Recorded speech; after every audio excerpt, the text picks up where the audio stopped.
Case ఉన్నప్పుడు ఎట్టి పరిస్థితుల్లో ప్రైవేట్ వ్యక్తులకు దారదత్తం కావద్దది అని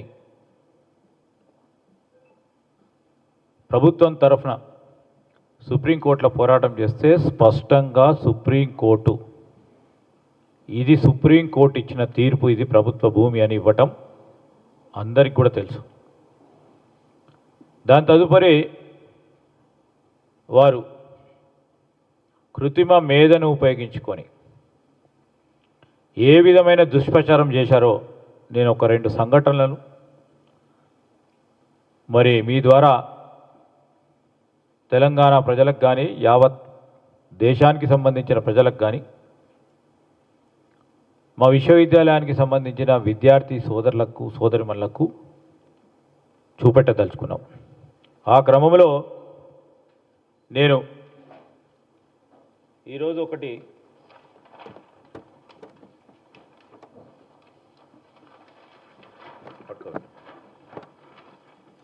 ఇది ఒక్కసారి చూడండి.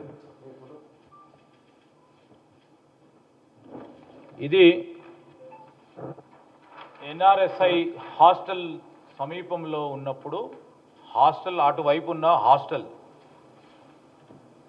జింకపిల్ల వీరు ఆ 400 ఎకరాల్లో ఇదే పెట్టి ఈ విధంగా ఈ జింకలు ఇక్కడికి వచ్చినాయని చెప్పడం జరిగింది.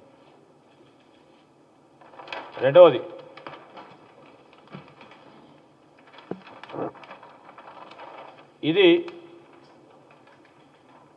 ఇది వైజాగ్లో ఒకరి ఇంటి ముందట వచ్చిన యానిమల్.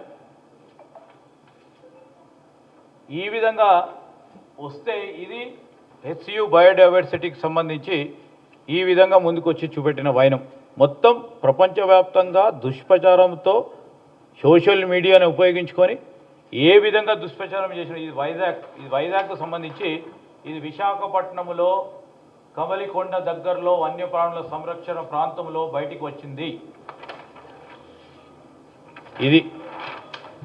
ఇది ఏఐ జనరేటెడ్ సంబంధించి ఆ వన్యప్రాంతాలకు సంబంధించి ఈ విధంగా వారు పెట్టడం. అదేవిధంగా 9 ఏళ్ల క్రితం ఇది ఫ్యాక్ట్, ఇది 9 ఏళ్ల క్రితం రాజస్థాన్లో చనిపోయిన జింకను చూపించారు ఇక్కడ 9 ఏళ్ల క్రితం. అదేవిధంగా ఫ్యాక్ట్ ఇది. ఈ విధంగా ఒరిజినల్ ఉంటే ఈ విధంగా మిషన్స్ ద్వారా పెట్టడం జరిగింది. ఇలా అనేక సందర్భాలు ఉన్నాయి. ఇది ప్రత్యేకంగా కనబడతా ఉన్నాయి. ఇక్కడ ఏనుగులు, అసలు మన అడవుల్లోనే ఎక్కడైనా ఏనుగులు ఉన్నాయా? ఏనుగుల పాపులేషన్ ఎంత?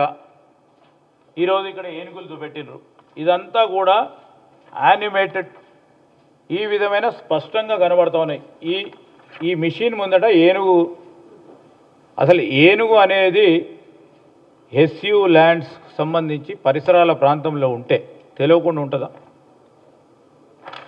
నేను ఎందుకు చెప్తా ఉన్నానంటే ఇవన్నీ కూడా ఇది చూడండి, ఇదైతే ఇది దయచేసి చూడాలా యావత్ ప్రజానికానికి. ఇదైతే ఈ ఏనుగులు పోతుంటే మెషిన్లు పోతున్నట్టు ఏఐ జనరేటెడ్ వీడియో క్లిప్పింగ్స్ కానీ ఈ విధంగా చేస్తే మీరు బాధ్యతాయుతమైన ప్రతిపక్ష పార్టీగా మీ పాత్రను నిర్వహిస్తూ ఉన్నారని అడుగుతా ఉన్నాం. ఎందుకు చెప్తా ఉన్నామంటే